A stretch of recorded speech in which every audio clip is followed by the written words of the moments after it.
네, 안녕하세요. 저 오늘 클로저 스크립트, 리액트 리덕스를 위한 더 나은 자바스크립트라는 제목으로 발표를 하게 된 김동우라고 합니다. 반갑습니다. 발표 주제가 이게 썩 대중적인 주제가 아니라서 네, 많은 분들이 관심이 없지 않을까 생각했는데 그래도 네, 꽤 많은 분들이 오셨네요. 혹시 클로저라는 언어에 대해서 들어보신 분은 두 분, 세 분. 클로저 스크립트 혹시 써보신 분은 아무도 안 계시네요. 그러면 혹시 리액트나 리덕스를 사용해서 개발을 하고 계신 분 계신가요? 어, 네, 꽤 많으시네요.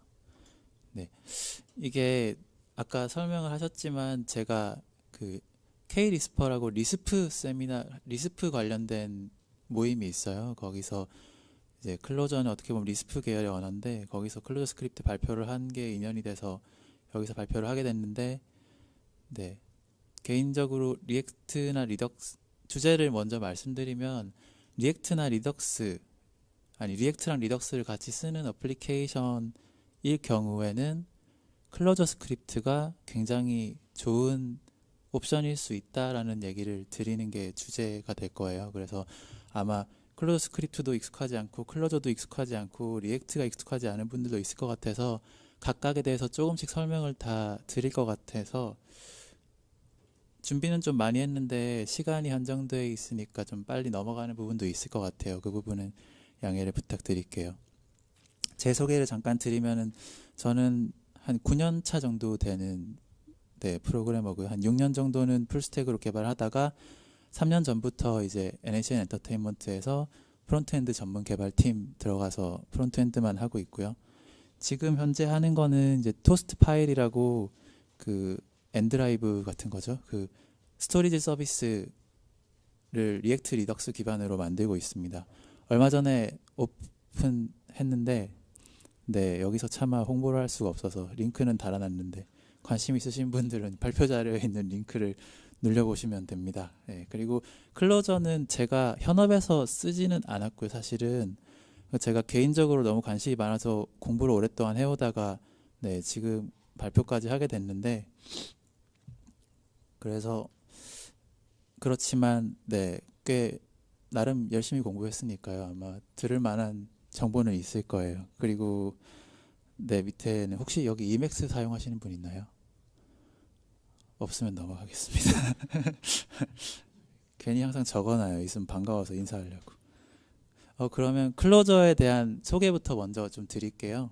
어, 일단 클로저를 소개하려면 리스프를 언급을 안 드릴 수가 없는데 리스프는 우리가 사실은 대학 교육 졸업하고 현업에 와서 정상적인 궤도를 밟았으면 리스프 쓸 일은 거의 없죠. 그래서 리스프란 언어 굉장히 생소한 언어인데 의외로 리스프는 굉장히 중요한 언어예요. 일단 현존하는 언어 중에 제일 오래된 언어 중에 하나고요.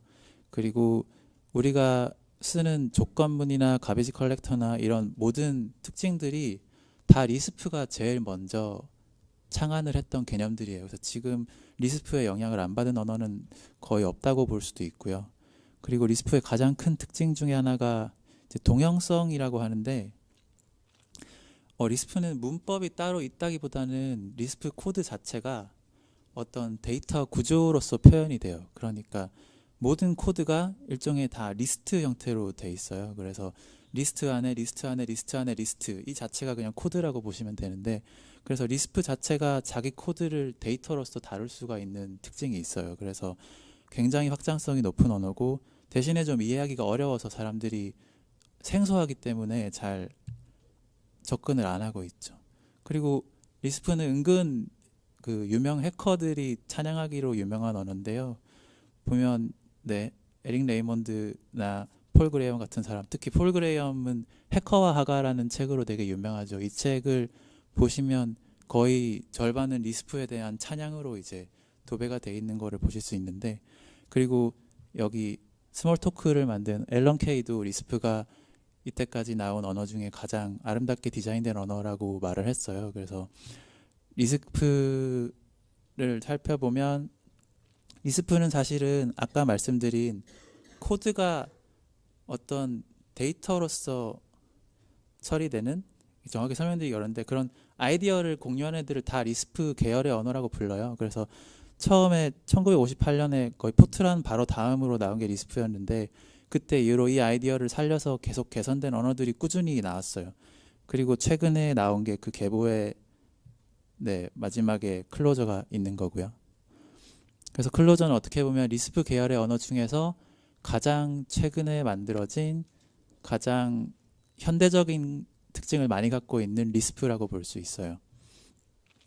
그래서 리스프 클로저의 가장 큰 특징은 일단 리스프 계열의 언어고, 그러니까 당연히 그 코드가 데이터랑 동일한 의미를 가진다는 특징은 똑같이 가지고, 거기다가 클로저는 리스트뿐만 아니라 맵이나 벡터까지 그 리스프의 개념을 확장을 시켰고요. 그리고 리스프 자체는 우리가 함수형 언어라고 딱 지워 말하기 어려운데 클로저는 훨씬 더 함수형 언어에 가까운 특징을 많이 갖고 있어요. 제일 중요한 게 이 불변 데이터형, 그러니까 이뮤터블 데이터형을 기초 데이터형으로 갖고 있기 때문에 이 부분에 있어서 훨씬 함수형에 가까운 언어고요. 그리고 그뿐만 아니라 함수형인데도 이제 OOP에서 지원하는 다형성 같은 것도 다른 방식으로 지원을 하고 있고, 또 중요한 특징 중에 하나는 JVM 환경에서 돌아가는 언어라는 거죠. 그러니까 스칼라나 뭐 코틀린이나 이런 언어처럼 자기 자신의 실행 환경을 갖고 있는 게 아니고 기존에 있는 JVM에서 돌아가기 위해서 만들어졌고, 그래서 애시당초 그렇게 기존 환경에 기생해서 쓰도록 디자인된 언어예요.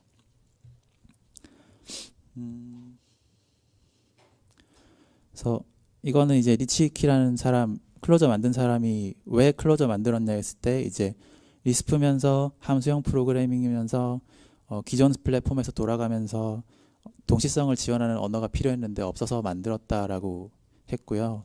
그 또 한 명 유명한 이제 엉클밥, 그 클린 코드로 유명한 엉클밥도 미래의 중요한 언어 하나를 꼽으려면 클로저를 꼽겠다 하고 이유로서 비슷한 얘기들을 했어요. 함수형 언어고 리스프의 특징, JVM에서 돌아가고 동시성을 지원하고 이런 문제들. 그리고 여기 성능에서 불변 데이터 구조 사용이라는 얘기를 언급했는데, 보통 우리가 불변 데이터 구조, 그러니까 이뮤터블이라고 하면 약간 비효율적이라는 생각을 할 수 있죠. 예를 들면은 우리가 10,000개짜리 어레이가 있는데 그걸 이뮤터블로 처리를 하면 내가 그 중에서 하나만 고치려고 해도 그 10,000개를 다 복사해서 새로운 데이터를 만든 다음에 하나를 고쳐야 이뮤터블이 되는 거죠. 그래서 이런 식으로 이뮤터블은 뮤터블 기반의 데이터 타입보다는 비효율적이라고 생각하기 나름인데, 클로저는 그 이뮤터블 데이터 시스템을 굉장히 효율적으로 구성을 해놨어요. 그래서 여기서 그걸 디테일하게 설명드리긴 어려운데 간단하게 개념적으로 설명드리면 어떤 특정 단위, 30개면 30개 이렇게 단위로 잘라서 트리 구조로 형성을 해가지고 보시면 이렇게 트리 구조로 돼 있죠. 그래서 아무리 긴 벡터라도 기존 트리 구조의 루트 몇 개를 공유하는 식으로 해서 이뮤터블 데이터지만 기존 구조를 굉장히 많이 활용할 수 있도록 최적화가 돼 있고요. 그래서 이 이뮤터블 모든 데이터가 다 이뮤터블 기반이라는 게 제일 중요한 컨셉인 것 같아요. 네, 샘플 코드 잠깐 보여드리면 이렇게 생겼어요. 이 리스프의 특징이 이제 다 괄호로 시작해서 괄호로 끝나고요. 이 괄호 안에 있는 게 다 리스트라고 보시면 되고, 이제 어떻게 보면 이게 리스트의 첫 번째 요소, 두 번째 요소, 이게 세 번째 요소, 이게 네 번째 요소 이렇게 되겠죠. 그 안에 또 다섯 번째 요소 안에는 또 첫 번째 요소, 두 번째 요소 이런 식으로 어떻게 보면 괄호에 쌓여진 애들을 리스트로 보면 다 리스트 안에 리스트 안에 리스트로 볼 수 있죠. 그래서 이런 게 리스트의 특징이고 리스프의 특징이고, 맨 마지막에 이렇게 괄호가 너무 많다 보니까 사람들이 리스프는 되게 농락을 많이 하죠. 그래서 이거 유명한 만화인데 자바스크립트, 그러니까 공주를 성에 갇힌 공주를 구하라는데 자바스크립트는 프레임액 고르고 라이브러리 고르고 하다 보니까 딴 성으로 갔더라 뭐 이런 거고, 리스프는 그냥 으아 괄호 괄호 괄호 괄호 이러면서 끝나죠. 그래서 이 괄호가 리스프의 어떻게 보면 뭐 특징이자 욕먹는 포인트이자 뭐 그런 건데, 심지어 클로저 커뮤니티 같은데 그 세미나 같은데 가면 괄호로 된 스티커 겁나 나눠줘요. 가져가서 붙이라고. 그래서 이 괄호가 되게 특징이기도 하면서 사람들이 거부 반응을 느끼는 거기도 하지만 어떻게 보면 리스프의 특징 때문에 어쩔 수 없는 부분이고 이게 장점이 될 수도 있다는 거고요. 그리고 이건 재미로 넣었는데 마지막에 PHP로 구하라고 했더니 자살을 하는 내용이 있습니다. 이거는 네, 제 생각은 아니니까 오해 마시고. 그러면 네, 자바스크립트에 대해서는 다들 아시겠지만 짧게 언급하고 넘어갈게요. 이 부분은 다 아실 것 같아서 넘어가고, C나 자바의 문법적으로 영향을 굉장히 많이 받았다는 거는 다들 아실 거고, 사람들이 잘 모르는 부분 중에 하나는 이 스킴이라는 언어의 영향을 많이 받았어요. 아까 제가 리스프 연대 보여드릴 때 스킴이라는 언어가 리스프 연대에 있었거든요. 근데 자바스크립트를 만들 때 그 브랜던 아이크가 스킴이라는 언어에 굉장히 영향을 많이 받았다고 하고, 자바스크립트에 있는 그런 1급 함수나 동적 타입이나 렉시컬 스코핑에 클로저가 있는 이런 특징들은 다 어떻게 보면 스킴에서 영향을 받은 거라고 볼 수 있어요. 그래서 일종의 약간의 리스프에 피가 섞여 있는 언어라고 할 수 있어요. 자바스크립트도.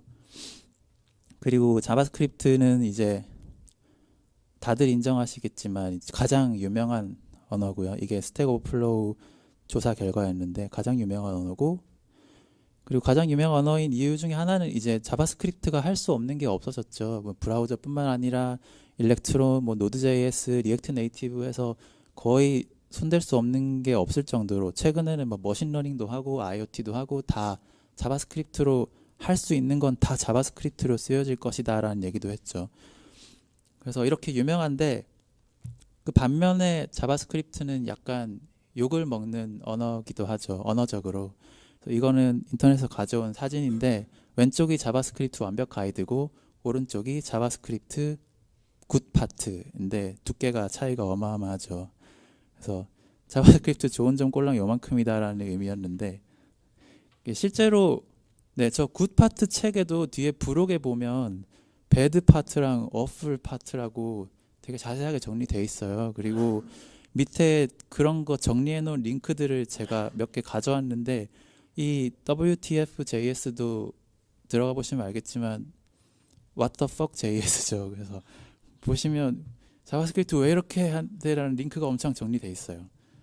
그만큼 언어적으로 약간 비난받는 언어기도 하다는 거고, 사실 원인이 좀 변명을 하자면 이제 자바스크립트는 처음부터 이런 복잡한 어플리케이션을 위해 만들어진 언어는 아니죠. 그래서 처음에 단순한 스크립트 언어로 시작했고, 두 번째로 웹을 지탱하는 언어이기 때문에 하위 호환성을 깨트리면 기존 페이지들이 다 깨지기 때문에 하위 호환성을 유지하면서 발전할 수밖에 없었고, 그리고 그럼에도 불구하고 이제 ES6 2015부터는 굉장히 많이 현대적인 기능들을 사용하면서 제가 생각하기에 현재 가장 빠른 속도로 발전하는 언어가 자바스크립트라고 생각을 해요.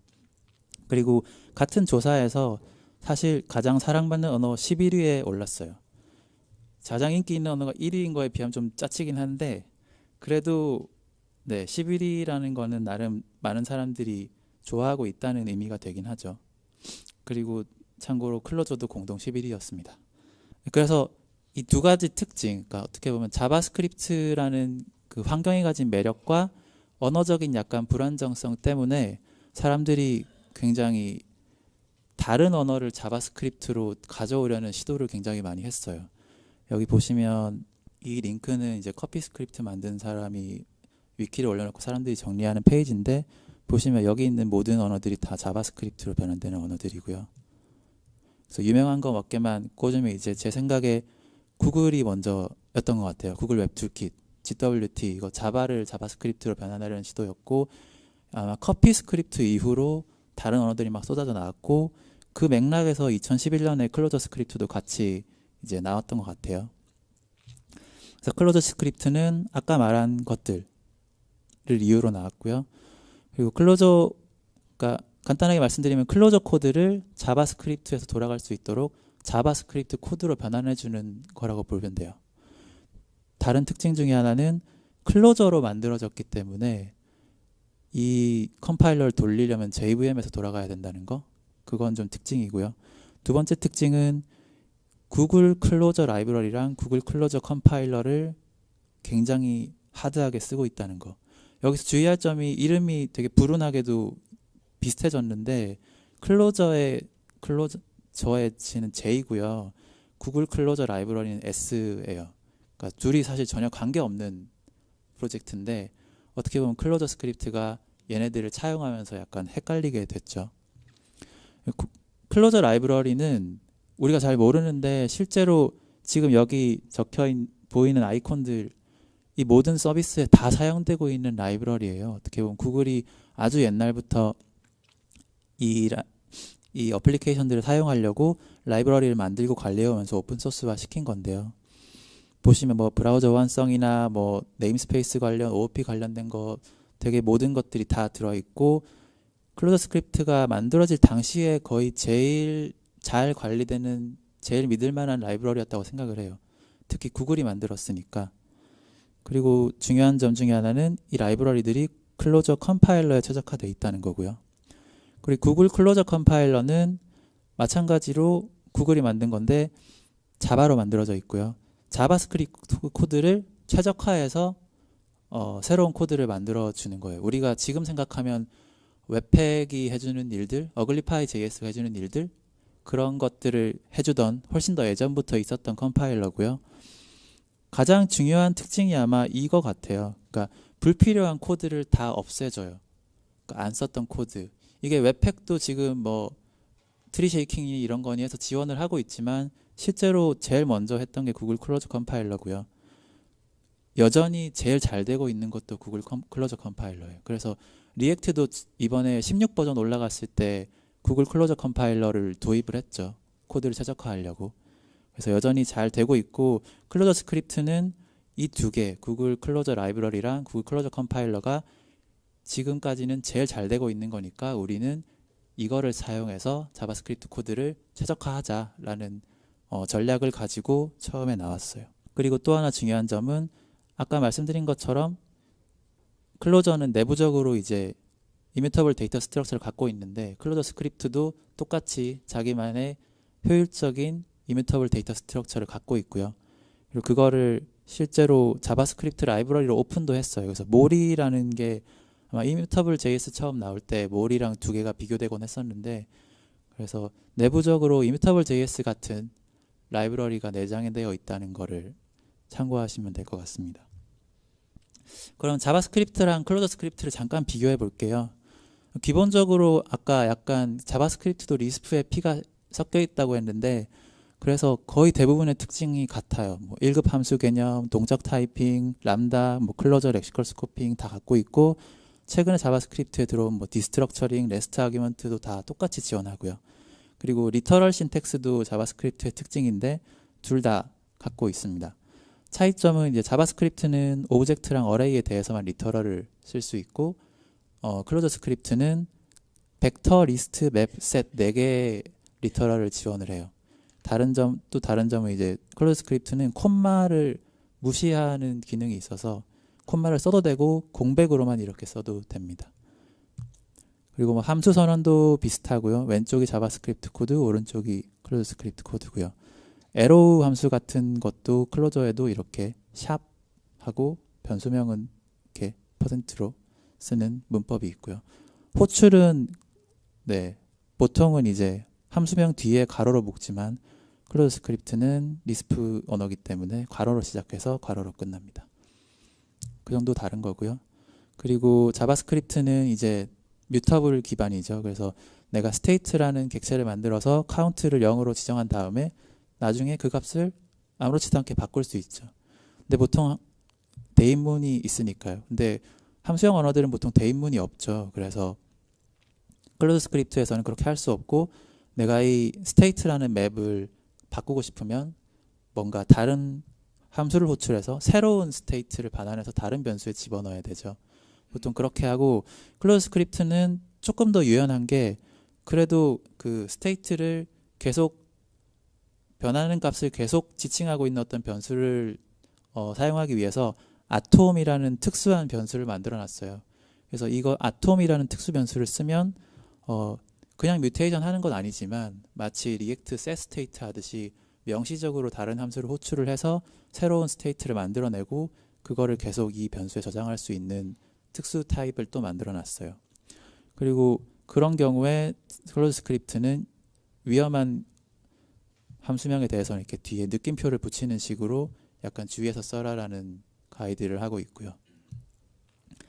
또 하나의 특징은 이제 자바스크립트는 지금 제가 person A, person B 두 개의 오브젝트를 만들었는데 레퍼런스 비교를 하죠. 동치 비교를 하면. 그래서 두 개가 아무리 구조가 같아도 false지만 클로저 스크립트는 무조건 value로만 판단을 해요. 그래서 지금 person A랑 person B가 같은 구조의 맵이면 동치 비교를 하면 true가 반환이 됩니다.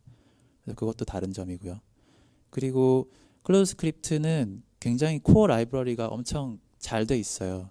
그래서 보통 자바스크립트에서 우리가 그런 데이터를 다룬 어레이나 맵을 다룰 때 필요한 함수들을 찾으려면 로데시 같은 외부 라이브러리를 주로 많이 쓰죠. 근데 클로저 스크립트에는 로데시에 있는 것보다 더 풍부한 함수들이 이미 코어 라이브러리 내장이 돼 있어서 이런 애들을 다 그냥 쓸 수 있고요. 그리고 툴링도 클로저 스크립트가 자바스크립트에서 되는 웬만한 툴링을 다 지원을 하고 있어요. 보시면 보통 자바스크립트는 npm이나 야안도 필요하고 스캐폴딩을 위해서 여맨이나 크리에이트 리액트 앱 같은 외부 라이브러리 필요할 수도 있고 컴파일도 해야 되고 번들링도 해야 되고 근데 그 모든 게 클로저 스크립트에서는 보통 하나로 다 돼요. 라이닝언이나 붓 같은 거 하나를 쓰면 다 되고요. 이 피그윌은 굉장히 인터랙티브한 프로그래밍 환경을 도와주는데 이건 뒤에서 설명을 드릴게요. 그래서 이건 리스프 발표에서 했기 때문에 이런 편파적인 비교를 하면 다들 좋아하거든요. 근데 여기는 좀 민망하긴 한데 제가 생각하기에 아까 설명드린 자바스크립트에서 있는 이런 것들을 다 포함한 게 어떻게 보면 클로저 스크립트와 라이닝언과 피그윌만 가지고 다 할 수 있고 그럼에도 불구하고 이런 데드코드 얼리미네이션이나 합 모듈 리플레이스먼트 같은 거는 오히려 클로저 스크립트가 더 낫다고 생각을 해요. 그래서 이런 편파적인 비교까지 잠깐 보여드렸고 그리고 클로저 스크립트는 기존 자바스크립트 코드랑 굉장히 유연하게 접근을 할 수 있어요. 예를 들면 글로벌에 있는 애들은 이렇게 JS/로 시작해서 다 쓸 수 있고요. 메소드 콜 같은 것도 다 할 수 있고 자바스크립트 어레이나 자바스크립트 오브젝트도 이런 식으로 리더 리터럴을 쓰면 똑같이 접근을 할 수 있어요. 여기서 잠깐 제가 예제를 보여드릴게요.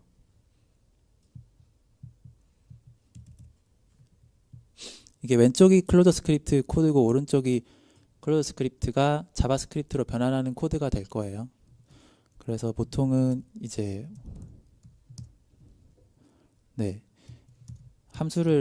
변수를 선언을 하면 이런 식의 코드가 생성이 돼요. 클로저 스크립트는 모듈 기반이 아니고 네임스페이스 기반이기 때문에 기본적으로 네임스페이스가 이렇게 정해져서 들어가요. 그래서 만약에 내가 네임스페이스를 바꾸고 싶다라고 하면 네임스페이스를 위에 지정해 주시면 바뀌고요. 뭐 예를 들면 A랑 B를 더한 값을 C에 넣고 싶다 하면 이런 식으로 하시면 될 거고 그리고 다른 네임스페이스를 쓰고 싶다 하면 이렇게 다른 네임스페이스를 쓰고 그 밑에 또 다른 값을 넣으면 이제 다른 네임스페이스에 들어가죠. 그래서 만약에 이 네임스페이스 안에서 저 네임스페이스의 값을 갖고 오고 싶다라고 하면 여기서도 이 require 같은 거를 써서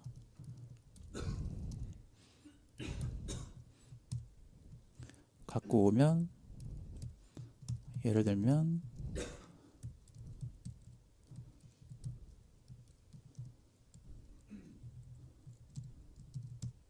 이런 식으로 하면 이제 내 거랑 유어 이렇게 바꿀 수 있게 이렇게 네임스페이스 기반으로 통신을 하고요. 벡터 같은 것도 보시면 아까 내부적으로 별도의 이뮤터블 데이터 구조가 있다고 했죠. 그래서 벡터는 이제 내부적으로 있는 벡터를 쓰고요. 두 개를 동치 비교를 하면 이제 내부적으로 있는 equal이라는 함수를 호출을 해서 true가 반환이 되고요. 내가 만약에 자바스크립트 코드 배열을 쓰고 싶다라고 하면 이런 리더 리터럴을 쓰면 자바스크립트 배열 그대로 쓰게 돼요. 이런 식으로 굉장히 자바스크립트의 호환이 잘 돼 있고요. 예제를 하나 더 보여드릴게요.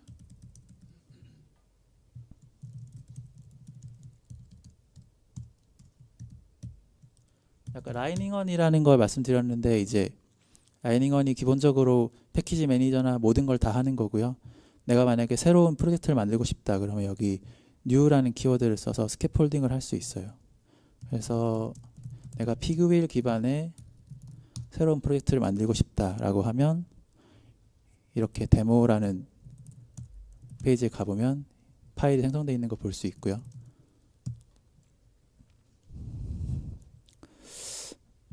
잠깐 띄워서 보면 이게 자바스크립트로 치면 패키지.json 같은 거라고 보시면 돼요. 이렇게 설정을 다 해줘 있고요. 뭐 리소스 같은 거 미리 실행할 수 있는 환경을 이렇게 다 만들어 놨고 기본적으로 기본 쓸 수 있는 코드 이렇게 만들어 놨고요. 그래서 오픈 URL만 살짝 빼고 그래서 이 코드를 바로 실행을 하려면 레인 피그윌이라고 치면 이제 아까 말씀드린 피그윌은 개발 환경에서 쓰는 도구 같은 거라고 보시면 돼요. 웹팩 데브 서버 같은 거라고 보시면 되는데요. 피그윌이 라이닝언의 플러그인 형태로 돌아가서 기본적으로 설정을 다 한 다음에 컴파일을 하고 필요한 파일을 띄워줍니다. 그러면 띄우기 전에 제가 잠깐 여기 붙여볼게요.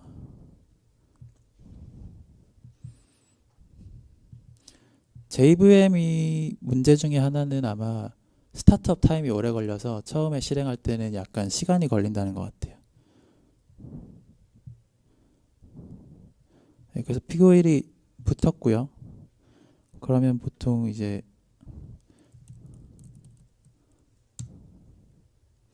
이 페이지가 뜨고 있고 이 페이지는 이제 여기 이 페이지고 이제 div 앱이란 게 있어서 제가 잠깐 빨리 후딱 코딩을 해볼게요. 다 필요 없으니까 지우고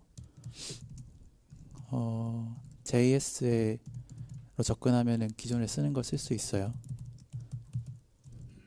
앱이라는 애를 변수에 담고 그 다음에 제가 innohtml을 바꿔볼게요.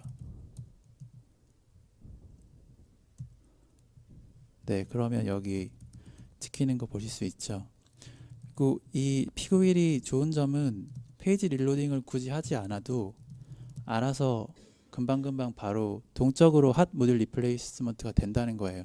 웹팩도 사실은 요즘 핫 모듈 리플레이스먼트 지원하는데 그렇게 하려면 추가적인 코드가 필요하죠. 근데 클로저 스크립트는 기본적으로 이뮤터블 기반의 네임스페이스 기반이라서 훨씬 더 잘 돼요. 이런 기능들이.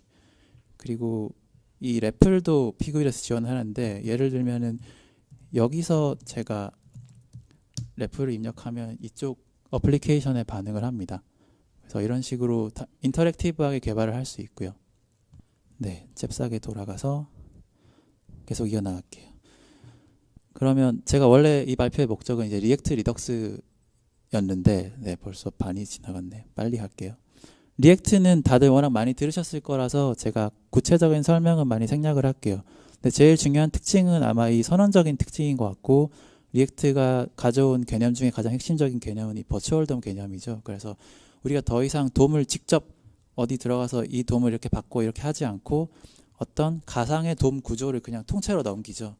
그러면은 리액트 안에 있는 리콘사일 엔진이 이전에 넘겼던 그 가상돔 구조랑 지금 받은 가상돔 구조랑 비교를 해서 diff를 뜬 다음에 바뀐 애만 알아서 바꿔주죠. 그래서 이런 식으로 내부에서 해주기 때문에 굉장히 선언적으로 어떤 전체 돔 구조만 넘기면서 우리가 코딩을 할 수 있게 됐고요. 그리고 컴포넌트 베이스드고 리액트 네이티브나 VL 같은 다른 환경에서도 쓸 수 있는 게 특징이고요. 보통 샘플은 이런 식으로 구성이 되어 있고 리액트 컴포넌트를 상속받아서 렌더 함수 안에 그 JSX를 같은 형태로 돔 구조를 만들어서 넘기는 식으로 되어 있고요. 리액트에서 굉장히 제가 강조하고 싶은 건 리액트는 굉장히 함수형적인 라이브러리예요. 그래서 기본적으로 리액트는 함수형의 접근 방법을 굉장히 많이 쓰고 있고 첫 번째 특징으로 이제 JSX가 다른 앵귤러나 뷰랑은 다르게 자바스크립트의 확장 문법이죠. 앵귤러나 뷰는 어떻게 보면 HTML을 확장해서 어떤 템플릿을 만들어냈는데 JSX는 사실은 이게 그대로 오른쪽에 있는 자바스크립트 코드로 변환이 됩니다. 그리고 이게 사실은 리액트 크리에이트 엘리멘트라는 함수 때문에 약간 복잡해 보이는데 실제로 이 함수가 반환하는 건 어떤 그냥 자바스크립트 데이터 구조고요. 그래서 이 JSX는 그냥 자바스크립트의 어떤 데이터 구조를 표현하기 위한 자바스크립트 확장 문법 정도로 이해하시면 돼요. 그래서 리액트에서는 리액트 컴포넌트라는 게 어떻게 보면 순수 함수라고 바라보시는 게 더 나은 컨셉인 것 같아요. 그래서 컴포넌트의 인풋은 이제 컴포넌트가 받는 프랍스가 될 거고요. 컴포넌트가 아웃풋으로 어떤 돔 트리, 가상 돔 트리를 반환하는 거죠. 어떤 중간엔 사이드 이펙트도 없고 홈페이지 가보면 이렇게 아예 명시가 돼 있어요. 모든 리액트 컴포넌트는 프롭스에 대한 순수 함수처럼 동작해야 된다라고 이미 명시가 돼 있어요. 그리고 또 다른 함수형 특징 중에 하나는 프랍스가 리드 온리죠. 프랍스를 받았지만 나는 밸류로서만 취급하지 그거를 바꿀 수 없다. 그것도 여기 홈페이지 명시되어 있고요. 또 하나의 특징은 스테이트도 우리가 내부적으로 바꾸고 있긴 하지만 굉장히 다른 식으로 바꾸죠. this.state 안에 있는 어떤 거를 대인문으로 바꾸는 게 아니라 this.setState라는 함수를 호출을 해서 명시적으로 state를 통째로 바꿔야만 동작을 한다고 돼 있어요. 그래서 이러한 특징들이 함수형 특징이고 그리고 이 이뮤터블을 강조하는 것 중에 중요한 포인트는 이제 리액트가 성능을 개선하고 싶을 때 보통 리액트는 set state가 발생을 하면 state가 변경됐다고 생각을 하고 얘네가 변경됐으니까 하위 모든 컴포넌트를 다 다시 그려라고 합니다. 그래서 만약에 불필요한 렌더링을 막고 싶으면 이 should component update라는 메소드를 오버라이드해서 false를 반환해야 얘가 만약에 should component update에서 false를 반환했으면 아 너는 바뀐 게 없으니까 렌더링 안 할게 라고 최적화를 하게 되죠. 근데 그렇게 하려면 이제 이전에 받은 프랍이랑 다음에 받은 프랍이랑 뭐라도 하나 바뀌었는지 비교를 해야 돼요. 근데 만약 객체 일반적인 뮤터블 기반이었으면 두 개를 다 딥 이퀄러티 비교를 했어야 되죠. 근데 만약에 이뮤터블 기반으로 되어 있었다면 쉘로 이퀄 그러니까 레퍼런스가 같은지 아닌지만 판단을 하면 바로 바뀌었는지를 알 수 있기 때문에 이런 식으로 좀 더 빠르게 비교를 할 수 있고요. 리액트에서는 그거를 권장하기 위해서 아예 퓨어 컴포넌트라는 걸 만들어서 이게 아예 내장되어 있는 컴포넌트를 따로 제공하고 있죠. 그래서 리액트에서 굉장히 이뮤터블을 강조하고 있고요. 그럼 리에이전트는 뭐냐 하면 클로저 스크립트에서 리액트를 쓸 때 살짝 랩핑을 해서 클로저 스크립트에 더 잘 쓸 수 있도록 랩핑을 해놓은 라이브러리라고 보실 수 있어요. 그래서 일단 컴포넌트를 다 함수로 만들 수 있고요. 그리고 JSX 없이 기존의 벡터랑 맵 구조로 돔 구조를 표현을 합니다. 그리고 스테이트 관리도 this.state를 안 쓰고 별도의 아까 제가 말씀드린 아톰이라는 걸 확장시킨 리에이전트 아톰이라는 걸 제공을 해서 이 아톰이 변경될 때마다 이 아톰 값을 참조하는 컴포넌트를 자동으로 렌더링 시켜주는 로직이 들어가 있어요. 그리고 레퍼런스 비교를 안 하고 밸류 비교를 하니까 항상 비교에 있어서 훨씬 빠르고요. 샘플은 이렇게 돼 있는데 잠깐 코드로 설명을 드릴게요. 이게 이제 정말 간단한 리액트 컴포넌트 코드일 거고요. 똑같은 코드가 리에이전트로 하면 이렇게 돼요. 다른 점은 이제 JSX가 아니고 다 얘는 벡터죠. 벡터고 중간에 있는 스타일이나 이런 프랍스는 다 맵 형태로 구성이 되고요. 그 위에 있는 코드랑 비교해 보면 거의 똑같은데 조금 더 간결한 거를 보실 수 있을 거예요. 왜냐하면 이렇게 벡터나 맵으로 구성을 하면 일단 닫는 태그가 필요가 없고 두 번째로 클로즈 스크립트는 모든 함수가 자동으로 리턴을 다 하기 때문에 리턴 문도 굳이 필요가 없고요. 중첩된 경우에도 보통 이제 투두 아이템을 투두 리스트가 쓸 때 이런 식으로 JSX에는 제어문이 없으니까 괄호를 열어서 익스프레션을 반환하는 어떤 자바스크립트 함수를 씁니다. 여기서는 맵 같은 걸 써서 이 투두 베어를 투두 아이템의 리액트 엘리멘트로 변환을 해줘 하면서 쓰고 자식한테는 프랍스 형태 이렇게 넘기면 자식은 프랍스를 받아서 이렇게 쓰죠. 리에이전트의 경우에는 비슷한데 기본적으로 리에이전트는 JSX 같은 게 필요 없기 때문에 다 그냥 클로저 스크립트 문법이죠. 그리고 똑같이 쓸 수 있고 이제 프랍스로 받는 게 아니고 그냥 함수 아규먼트처럼 받아요. 그래서 호출할 때 데이터 구조를 표현할 때 이 컴포넌트 이름 그 다음에 아규먼트를 차례대로 넘기면 아규먼트를 차례대로 받습니다. 좀 더 함수에 가깝게 쓸 수 있고요. 스테이트도 이제 기존의 투두리스트에서 자식한테 뭔가를 내려줄 때, 그러니까 스테이트는 부모가 관리를 해야 되기 때문에 내 스테이트를 지우게 해달라고 하려면 delete to도라는 함수를 내가 만들어서 자식한테 프랍스 형태로 넘기죠. 그럼 자식이 그거를 프랍스로 받아서 호출하는 식으로 구현이 되어 있고요. 리에이전트는 아까 말씀드렸다시피 그냥 바깥에다가 내가 원하는 아톰을 선언을 해놓고요. 부모는 그거를 이렇게 디레퍼런스를 하면 되고, 자식도 그냥 이 함수는 여기 빼놨는데 이 to도를 바꾸는 함수를 그냥 호출만 하면 돼요. 그래서 굳이 부모가 내 스테이트를 관리하면서 내려줄 필요가 없는 구조고요.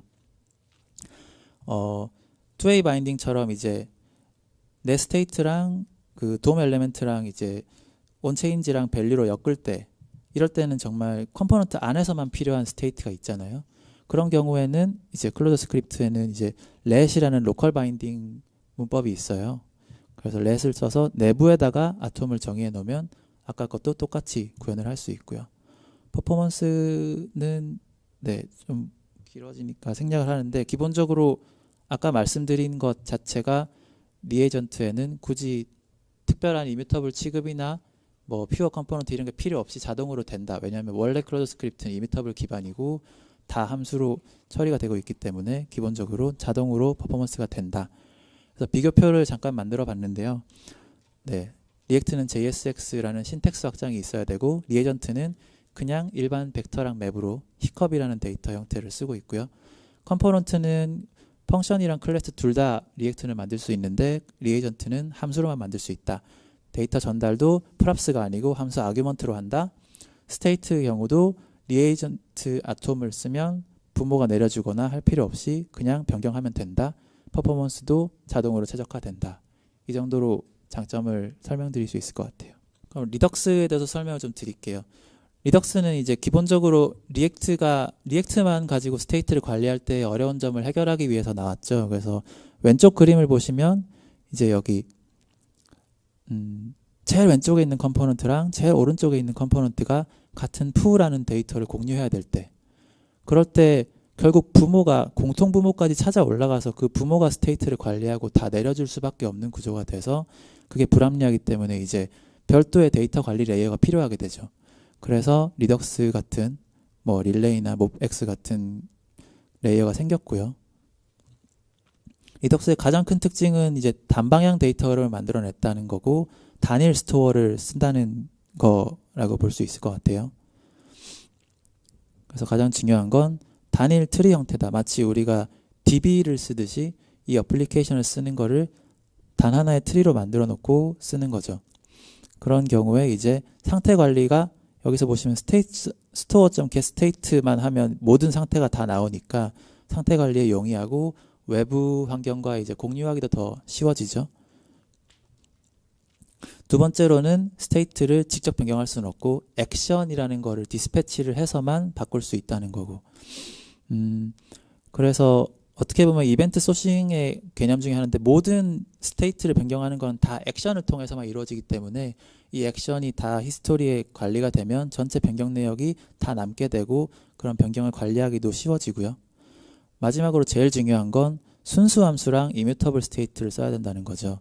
리듀서라는 게 이제 스테이트를 변경하는 함수인데 이 리듀서는 기본적으로 이전 상태를 받고 액션을 받아서 액션에 해당하는 걸 처리한 다음에 새로운 상태를 반환해야 되고 어떤 사이드 이펙트도 있으면 안 되죠. 그래서 이 제약사항 때문에 어떻게 보면 리덕스는 굉장히 한정된 어떤 제한된 기능을 제공하는 라이브러리였는데 오히려 그것 때문에 확장성과 안정성이 좋아져서 굉장히 지금은 거의 표준처럼 자리를 잡았죠. 그래서 왜 이뮤터블이냐라고 했을 때 아까 말씀드린 거랑 똑같은 이슈가 있어요. 일단은 상태 비교를 원래 리액트는 디프 기반이기 때문에 그게 훨씬 더 빠르게 할 수 있다는 게 첫 번째고, 두 번째는 이뮤터블로 작성했을 때 훨씬 디버깅이 쉽고 모든 상태가 사실은 다 살아있는 거잖아요. 이뮤터블이니까. 그래서 걔네들을 다 어떤 스택에 쌓거나 이렇게만 해도 실제 모든 히스토리를 다 갖고 있고, 그래서 한때 유행했던 타임 트래블 디버깅, 이렇게 슬라이드 쭉 끌면 이전 상태로 쭉 돌아가는 그런 것까지 가능해졌죠. 그리고 이뮤터블 기반이면 아까 보여드린 핫 모듈 리플레이스먼트, 그러니까 앱을 새로 실행하지 않아도 중간에서 모듈만 싹 갈아 끼우는 게 훨씬 더 용이해져요. 그리고 순수 함수 기반이면 테스트도 훨씬 용이하고요. 근데 문제는 자바스크립트에서 이뮤터블 기반의 작성이 쉽지가 않다는 거예요. 예를 들면은 이런 복잡한 스테이트 구조가 있을 때 내가 라스트 네임을 바꾸고 싶다라고 하면 지금 자바스크립트만 가지고는 아무리 최신 문법을 써도 이 스프레드 오브젝트는 사실 ES 2018에 이제야 들어온 문법인데요. 이걸 써도 이렇게 복잡하게밖에 할 수가 없어요. 그리고 정말 원한다면 외부 라이브러리를 써서 로데시 FP나 뭐 함수형 라이브러리를 써서 하면 이런 식으로 좀 더 편하게는 할 수 있죠. 근데 약간의 아까 말씀드린 이뮤터블 데이터 자체의 그런 비효율적인 면도 살아있고, 그것 때문에 아예 이뮤터블 JS 같은 다른 데이터 구조를 제공하는 애를 쓰기도 하죠. 그러면 이제 똑같은 식으로 쓸 수도 있고, 심지어 동치 비교도 간단하게 할 수 있고, 이뮤터블도 강제할 수 있고, 성능도 얻을 수 있지만, 여기서의 문제는 순수 자바스크립트 객체가 아니기 때문에 변환해서 써야 되는 경우가 있다는 거고, 그리고 또 순수 자바스크립트 객체가 아니면 REST 오퍼레이션이나 뭐 디스트럭처링 이런 게 하나도 안 먹어요. 그런 것 때문에 굉장히 불편할 때가 더 많다는 거죠. 사실 클로저 스크립트는 원래 이뮤터블 기반이기 때문에 아까 이뮤터블 JS 쓰는 거랑 똑같이 쓰면서도 문법적으로 전혀 어색함이 없이 쓸 수가 있어요. 그래서 이것도 어떤 블로그에서 찾은 짤인데, 이제 자바스크립트에서 함수형 프로그래밍 하기라고 해서 막 순서도가 막 이렇게 있어요. 뭐 있으면 뭘 안 해야 되고 뭐 이렇게 뭐 해야 되고, 그리고 클로저 스크립트로 함수형 프로그래밍 하기 이렇게 돼 있습니다. 이것도 편파적이긴 한데, 네. 기본적으로 저는 제가 애정하는 언어를 홍보하러 나왔기 때문에, 네. 리프레임은 이제 리덕스와 같은 게 또 클로저 스크립트에도 있어요. 심지어 제가 알기로는 리프레임이 먼저 나왔고요. 리덕스는 리프레임과 엘름이 서로 막 영향을 받으면서 나오는 시점에 다 같이 영향을 받아서 나왔다고 알고 있어요. 그래서 거의 비슷한 시기에 나온 거고, 리덕스랑 굉장히 비슷해요. 그때 당시에 흐름이 이제 단방향 데이터 흐름이랑 싱글 스테이트, 단일 스토어가 거의 대세였기 때문에 같은 거를 다 공유하고 있고요. 약간의 차이점을 설명드리면, 이제 아까 말씀드렸듯이 리덕스는 액션이란 거를 써서 이제 사용자 의도를 다 순수 객체로 넘겨서 그거를 사용하는데, 리프레임에서는 액션이 아니고 이벤트라고 불러요. 기본적으로는 똑같죠. 액션이 그냥 객체의 타입 프로퍼티가 있는 거고, 이벤트는 그냥 벡터의 첫 번째가 타입을 명시하는 거, 나머지는 다 똑같은데, 다른 점 하나는 이벤트만 가지고는 어플리케이션 상태에 아무것도 할 수가 없어요. 그래서 리프레임은 이벤트랑 이펙트라는 걸 나눠놨어요. 그래서 이펙트만 어플리케이션 상태에 뭔가를 끼칠 수가 있어요. 그래서 보시면 만약에 DB 이펙트면 그 스토어를 바꾸라는 이펙트고요. HTTP 이펙트면 이제 이렇게 요청을 하라는 이펙트가 되고요. 이런 식으로 이펙트도 다 일반 데이터처럼 만들어 놓고 이펙트만 변경을 할 수 있게 됐고, 두 번째 다른 점은 리덕스에는 서브스크립션을 캐싱할 수 있는 기능이 없어요. 그러니까 DB 어떤 특정 값이, 스토어 특정 값이 바뀔 때 그 값으로 뭔가 계산을 한 다음에 그거를 계속 캐싱해서 쓰고 싶다고 하면 딱히 솔루션이 없어서 계속 그때마다 계산을 하거나 아니면 아예 DB의 스토어에 아예 그 값을 박아 넣어야 되죠. 그래서 그걸 원할 때 보통 리셀렉트 같은 라이브러리를 써서 이제 특정 값이 바뀌었을 때 연산한 값을 이 리셀렉트가 다른 레이어를 하나 제공을 해서 캐싱을 해서 쓰는데, 리프레임은 기본적으로 서브스크립션이라는 레이어가 따로 있어서 모든 게 다 서브스크립션을 등록을 해야만 쓸 수 있는 구조예요. 그래서 여기도 뭐 투두나 이런 것들을 다 서브스크립션 한 다음에 현재 보이는 투두는 이 서브스크립션을 이용해서 표현을 하고, 그러면 다른 컴포넌트에서는 이 비지블 투두라는 서브스크립션만 갖다가 쓸 수 있어요. 그림으로 비교를 해드리면 기본적으로 흐름은 단방향 데이터 흐름이 똑같아요. 근데 다른 점은 리덕스는 뷰에서 액션을 호출하면 기본적으로 쭉 리듀서까지 들어가서 리듀서가 스테이트를 바꾸고요. 그 전에 뭔가 API 요청 같은 게 필요하면 앞단에서 미들웨어를 꼽죠. 미들웨어를 꼽아서 액션을 가로채서 미들웨어가 API 요청을 한다거나 이런 식으로 전환을 하는데, 리프레임은 이벤트랑 이펙트가 나눠져 있기 때문에 기본적으로 이벤트는 이벤트 핸들러가 받아서 이펙트를 그냥 생성을 해줘요. 그 다음에 이 이펙트가 실제로 DB 이펙트면 이제 스테이트를 변경하고, 다른 이펙트면 뭐 API 이펙트면 API를 한다거나 이런 식으로 이펙트 핸들러를 따로 갖고 있다.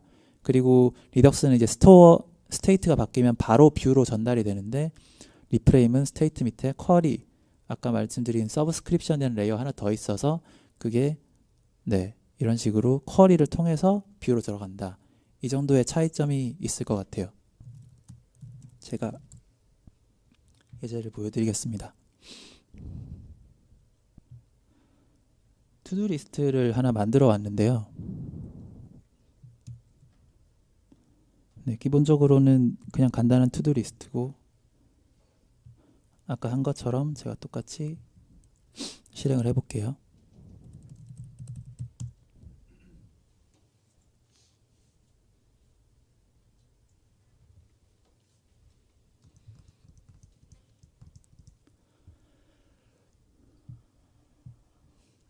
시간이 좀 걸리고요. 여기 프로젝트에 보시면 이제 이렇게 디펜던시가 이렇게 쭉 걸려 있죠. 코어 에이싱크는 지금 안 쓰는데 넣어놓은 것 같고, 리에이전트, 리프레임, 이렇게 라우팅을 위한 다른 라이브러리들 이렇게 설정이 되어 있고요. 네, 됐네요.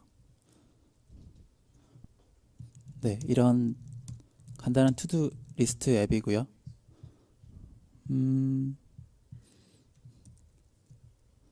지울 수 있고, 리프레임도 리덕스처럼 개발 툴이 있어요. 보시면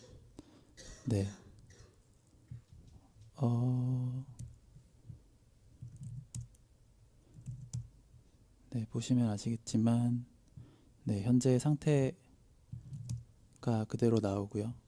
뭐 서브스크립션이 볼 수 있고, 트레이싱을 볼 수도 있고, 이전 상태 이렇게 볼 수도 있고, 이런 식으로 기본적으로 리프레임도 다 개발 툴이 제공이 되고요. 기본적으로 이런 식으로 코드가 구성된다는 것만 그냥 보여드릴게요. 뷰 코드는 이렇게 돼 있고요.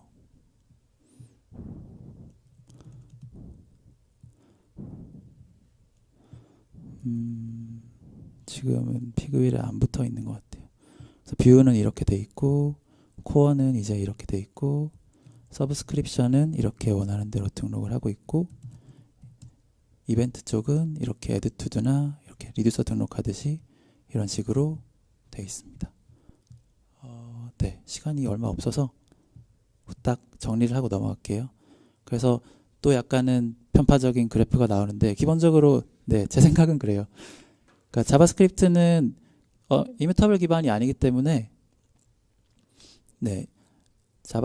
리액트나 리덕스 같은 함수형 패러다임을 지향하는 라이브러리를 쓸 때 약간 부족함이 있어요. 그래서 클로저 스크립트는 사실 툴링이나 이런 것도 굉장히 잘 지원이 되고 있고, 기본적으로 함수형이고 이뮤터블 기반의 언어기 때문에 훨씬 더 리액트 리덕스 기반의 앱에 잘 맞는다는 거고, 이런 불필요하게 복잡한 라이브러리 세팅 필요 없이 기본적인 클로저 스크립트 세팅만으로도 충분히 잘 활용을 할 수 있다. 그리고 거기 덧붙여서 리스프의 간결한 문법이나 리스프의 매크로 같은 확장 기능, 그리고 클로저 스크립트는 클로저 쪽 라이브러리 코드도 다 쓸 수 있어요. 그래서 클로저 쪽의 라이브러리도 활용할 수 있고, 인터랙티브 프로그램이 훨씬 잘 되고 등등이 있고, 하지만 이제 문제점은 첫 번째로 리스프 기반이라서 어렵다. 그러니까 사실 리스프라서 어렵다기보단 우리가 익숙하지 않은 언어라서 어렵다고 생각을 해요. 그래서 이거를 배우고, 특히 이제 함수형 프로그래밍 쪽으로 전환을 할 때 우리가 기존의 OOP 개념으로 학습을 해왔던 걸 많이 바꿔야 돼서 그쪽도 굉장히 개인적으로 되게 어려웠고요. 두 번째로는 JVM에 대한 부담감도 좀 있죠. 왜 자바스크립트 하는데 JVM으로 돌아가는 애들을 써야 돼? 라는 부담감이 있을 수도 있고, 세 번째로는 디버깅. 그러니까 자바스크립트를 사실 어떻게 보면 다른 언어를 컴파일 했으니까 어떤 추상화가 한 단계 더 들어간 거잖아요. 그래서 뭐 에러 트레이싱을 볼 때 클로저 스크립트가 만들어낸 코드를 이렇게 보면 굉장히 자바스크립트로 디버깅 하는 것보다는 조금 더 어려울 수 있어요. 물론 소스맵이나 이런 거 굉장히 잘 돼 있어서 뭐 브레이크 포인트를 걸거나 이런 거는 다 되긴 한데 그 딱 봤을 때 얘는 뭐지라는 생각이 자주 들 때가 있어요. 그래서 이런 어려움이 있지만 이런 장벽만 해결하면 충분히 쓸 수 있을 것 같다라는 생각이 들고요. 마지막으로 이거 대체 누가 쓰긴 하나요? 라는 질문이 있을 것 같아서 네, 홈페이지에 있는 컴퍼니즈 페이지를 잠깐 보여드리고 나름 꽤 많은 언어들이 쓰고 있어요. 꽤 많은 회사들이. 유명한 거 제가 알기로 클로저로 제일 유명한 회사는 서클 CI인 것 같아요. 그 CI 서버 운영해주는 오픈소스 쪽. 네, 서클 CI가 클로저랑 클로저 스크립트를 다 프론트 백엔드 다 쓰고 있는 제일 유명한 회사인 것 같고 뭐 이베이에서도 쓰고 있다고 하고 그리고 혹시나 코인에 관심 많으신 분들 있나요 요즘? 혹시 스ን트 코인 아시는 분 있나요? 있나요? 있어요? 네, 그 스ን트 코인에서 앱을 만들고 있는데 리액트 네이티브를 클로저 스크립트로 써서 만들고 있습니다. 그래서 관심 있으신 분은 클로저 스크립트 공부해서 그 스테이터스 그 스ን트 코인 가셔서 코드를 수정하면 코인을 준답니다. 네. 그래서 네, 국내에서는 거의 사용자가 없는데 해외에서는 그래도 약간은 조금은 좀 모험심 있는 회사들은 꽤 많이 쓰고 있고 저는 이제 그냥 심심할 때 클로저 잡보드를 이렇게 보는데 가끔 뭐 애플에서 클로저 개발자를 뽑기도 하고 뭐 페이스북에서 뽑기도 하고 가끔씩 네, 주요 회사에서도 어떤 특정 모듈에 잘 활용되고 있는 것 같아요. 그리고 제가 그 리스프 세미나 갔을 때 제일 놀랐던 건 저기 다음 메일 쪽에서 클로저 쓰고 있습니다. 그래서 우리나라에서도 클로저 저변이 조금씩 넓어지기를 기대하고요. 질문 있으시면은 한 2분 있어서 질문 받을게요. 네. PDF를 보니까 네. 2016년부터 클로저 부분에서 공부를 시작하시게 된 것 같아요. 네, 네. 그 이전까지 가지고 있었던 패러다임이 왜 갑자기 이쪽으로 바뀌셨는지. 그러니까 저는 사실 리액트 공부하다가 그랬던 것 같아요. 그 리액트가 막 뜨는 당시에 리덕스가 대세가 되기도 전에 그 당시에 굉장히 많은 이슈들이 막 올라왔거든요. 그 당시에 클로저 스크립트는 사실 2011년부터 개발이 쭉 되어다가 리액트가 나오면서 굉장히 고무를 받았어요. 이게 있으면 우리가 뭔가 할 수 있다라고 해서 클로저 스크립트 쪽에서 굉장히 리액트 쪽에 많이 아이디어도 내고 뭐 했거든요. 그래서 아까 말씀드렸듯이 리덕스도 사실 리프레임의 영향을 많이 받았다고 알고 있고요. 그래서 그때 막 리액트 관련 아티클을 찾다 보니까 클로저 스크립트 찾아가고 이렇게 보다 보니까 네, 점점 이쪽으로 관심이 돼서 그때부터 공부를 했던 것 같아요. 네, 또 다르신 분? 당연히 뭐 답변 뭔지 알 것 같긴 하지만 네, 그 비교해 보셨을 때 네. 신규로만 배운다 했을 때 어느 쪽이 더 잘 애매한 게 클로저 스크립트가 저는 이제 좋아서 많이 공부를 했는데 진입 장벽이 꽤 높은 편인 것 같아요. 특히 제대로 된 가이드라인이 잘 없어서 좀 맨땅에 헤딩을 많이 해야 되는 것 같아서 그냥 약간 저변이 없는 상태에서 시작하라고 하면 추천은 못 드릴 것 같고 정말 의지와 열정이 있어서 이 언어에 대한 강력한 애정이 있어서 하지 않으면 중간에 포기할 수밖에 없는 여정이었던 것 같긴 해요. 근데 배우고 나면 제가 느끼는 점은 클로저 스크립트로 공부하면서 배운 것들이 리액트 리덕스 앱 개발할 때 굉장히 도움이 많이 됐어요. 그러니까 어떻게 보면은 이쪽 패러다임에 더 맞는 거기 때문에 이쪽에서 어떤 식으로 개발하는 거를 잘 알면 오히려 리액트 리덕스 개발할 때도 우리가 얘네가 지향하는 점은 약간 험수형에 가까운데 우리 습관 때문에 약간 기존 습관이랑 섞여서 코드가 구성이 되고 이런 경우가 많거든요. 그런 경우에 이것보다 사실 이렇게 하는 게 나았구나라고 느끼는 바는 좀 많았던 것 같아요. 여기서 발표를 마치도록 하겠습니다. 들어주셔서 감사합니다.